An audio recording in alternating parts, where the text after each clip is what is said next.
It was Christmas on the island of Sodor. All the engines were working hard. Thomas and Toby were busy carrying people and parcels up and down the branch line. Everyone was happy. Only the coaches, Annie and Clarabelle, were complaining.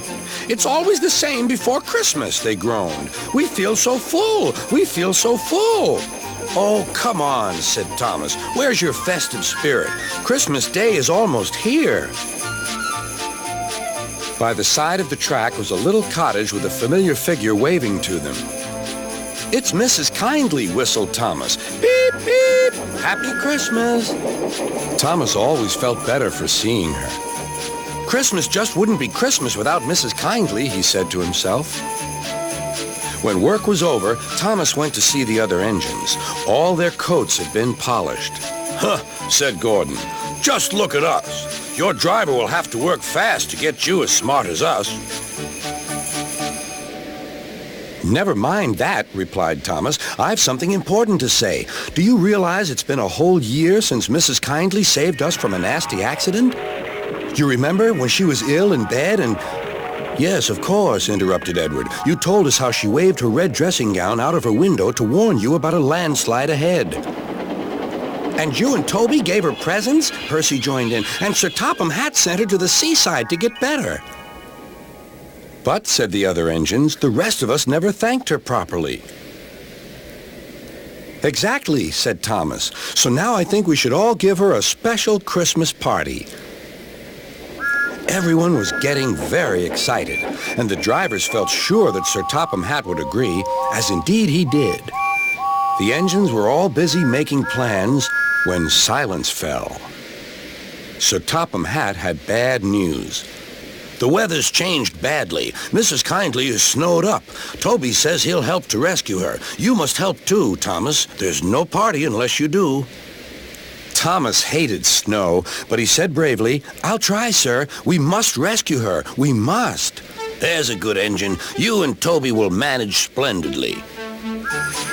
Thomas charged the snowdrifts fiercely. Sometimes he swept them aside.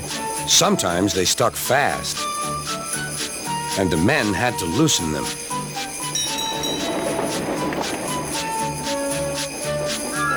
But at the cutting near the cottage, they could go no further.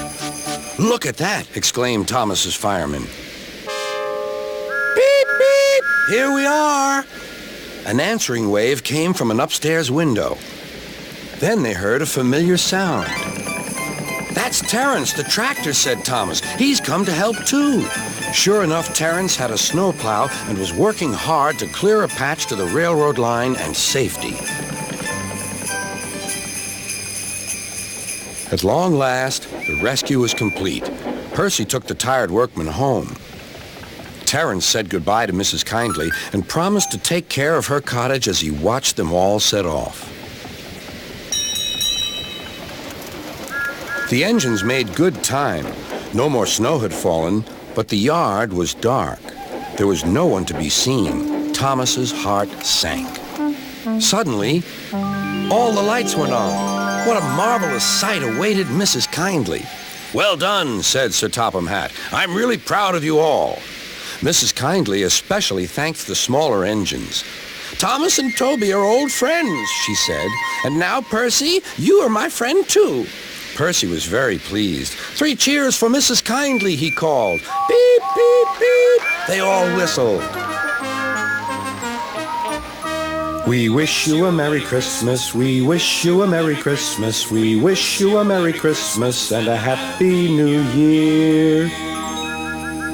Thomas the tank engine and his friends thought it was the best Christmas ever, and Mrs. Kindly could think of nowhere she would rather live than here with them on the island of Sodor.